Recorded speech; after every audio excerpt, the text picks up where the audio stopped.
Confusion ज़रूर होती है कि पैंट्स को हम पैंट क्यों नहीं कहते हैं, या फिर जीन्स को हम जीन क्यों नहीं कहते हैं, सीजर्स को हम सीजर क्यों नहीं कहते हैं, और आई ग्लासेस को हम आई ग्लास क्यों नहीं कहते हैं। सोचा होगा ज़रूर ना? नहीं सोचा होगा तो मैं आज आपको इसको बता ही देता हूँ कि ऐसा क्यों होता है भाई। ठीक है, तो लिखा है पैंट्स। ठीक, लिखा क्या है? पैंट्स। यदि अब ऊपर से पहले तो आप टॉपिक देख लो, नाउन्स सिंगुलर या प्लूरल। अब ये जो पैंट्स है इसके यूजेस हरदम प्लूरल फॉर्म में ही होते हैं, सिंगुलर में कभी नहीं होते हैं। आप चाहकर भी यस नहीं हटा सकते हो, यस को हटा दोगे पैंट गलत हो जाएगा। ठीक है ना? आप जीन्स को जीन नहीं बोल सकते, जीन्स ही बोलना ही पड़ेगा। ठीक है, सीजर्स को सीजर नहीं बोल सकते, यस लगाना पड़ेगा। टोंक्स, टोंक्स का मतलब चिमटा होता है। ठीक, और इसमें यस भी लगाना पड़ेगा, और आई ग्लासेज में भी यस को लगाना पड़ेगा। और आपको पहले से पता रहा होगा कि जिसमें यस या यस लग जाए वो क्या हो जाते हैं?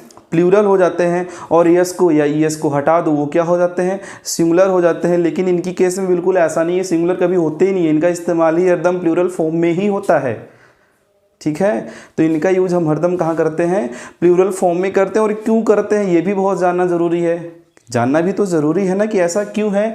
देखिए, ये जो पैंट्स है, पैंट्स जो पेयर में बनने वाली वस्तुएं होती हैं, चीज़ें होती हैं, उनको हरदम हम प्लूरल नाउन में ही रखते हैं। ठीक, जैसे कि अब ये पैंट्स है, आप पैंट्स जब पहनते हो, ठीक है, जब आप पैंट्स पहनते हो तो पैंट्स कुछ इस तरह बना होता है ना, पैंट्स कुछ इस तरह होता है। एक पैर तो आप डाल नहीं सकते ना, डालोगे दोनों पैर डालोगे ना। अब एक पैर में डाल के आप कहाँ जाओगे? कहीं जाओगे क्या? कहीं नहीं जाओगे। ठीक, बड़ा ऑड लगेगा, जाओगे ही नहीं, पैंट इस तरह बनता ही नहीं है। और इस ये पेयर में बनता है। ठीक है ना? अब ये दोनों इसके क्या है? जोड़े हैं पेयर में, तब जाके एक पैंट बनता है। और इस पेयर की वजह से, इस जोड़े की वजह से इस पैंट्स को पैंट्स कहा गया है, पैंट नहीं कहा गया है। समझ में आया क्यों कहा गया है? क्योंकि ये पेयर में बने हुए हैं। आप पैंट्स को पैंट्स ही बोलोगे, और पैंट को कभी ऐसे नहीं पहनोगे, पैंट्स को दोनों पैर में डाल के ही पहनोगे, इसीलिए इसको पेयर में रखा गया है। और जो जोड़े में होते हैं उनको हम प्लूरल फॉर्म में ही रखते हैं। वैसे जीन्स होता है, अब लगातार जीन्स खरीदते भी हैं, पहनते भी हैं। अगर नहीं जानते हो तो मैं बता दूं, जीन्स भी किस फॉर्म में यूज़ होता है? प्लूरल फॉर्म में यूज़ होता है, और इसका सिंगुलर हम कभी नहीं बना सकते। और बिल्कुल जैसे कि आप पैंट्स को यूज़ करते हो वैसे जीन्स को भी ऐड करते हो, यूज़ करते हो। जैसे पैंट्स के दो पेयर होते हैं, यानी कि एक पेयर होता है, जीन्स के भी पेयर होते हैं। ठीक है ना? कहने का मतलब इसका भी जोड़ा और जीन्स का भी जोड़ा होता है, बिल्कुल सेम हूबहू ऐसे ही होता है। इसलिए इसको किस में रखा गया है?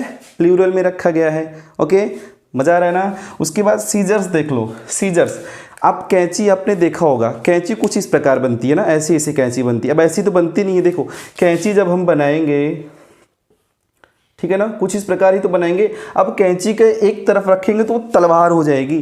ठीक है ना? वो कैंची कहाँ कहलाएगी फिर? ठीक, अब दोनों तरफ से इसका पकड़ने वाला बना है, और दो धारियाँ इसमें हैं।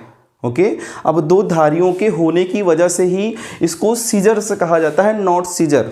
ओके, सीजर कहोगे टोटली रॉन्ग होगा, और सीजर्स कहोगे एग्जैक्टली राइट होगा, पूरी तरीके से सही होगा। तो इसीलिए इसको प्लूरल फॉर्म में रखा गया। वैसे टोंक्स आता है। अब आपको आपके घर में चिमटा होगा, ऐसे चिमटा होता है ना, ऐसे चिमटा पकड़ा जाता है, जैसे भी होता होगा, मैंने उतना अच्छा मेरी आर्ट नहीं है।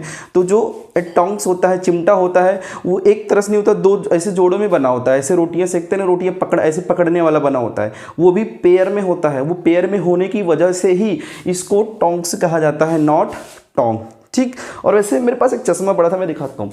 ये देखिए, ये है आई ग्लासेज। ओके, ये क्या है? आई ग्लासेज है। अब इसको एक निकाल देंगे तो क्या ये आई ग्लासेज बनेगा? क्या नहीं बनेगा। ये दो लेंसेज इसमें लगे हैं, दो ग्लासेज लगे हुए, इनके लगे होने की वजह से ही, इनके लगे होने की वजह से ही इसको क्या बोला जाता है? आई ग्लासेज बोला जाता है, आई ग्लास नहीं बोला जाता है। समझ में आया? वीडियो बहुत छोटी रखी थी मैंने, बहुत इंपॉर्टेंट नॉलेज आपको दी है। अगर क्लास मज़ा आया होगा तो ज़रूर लाइक, शेयर और सब्सक्राइब ज़रूर करके जाइएगा। Thank you for watching.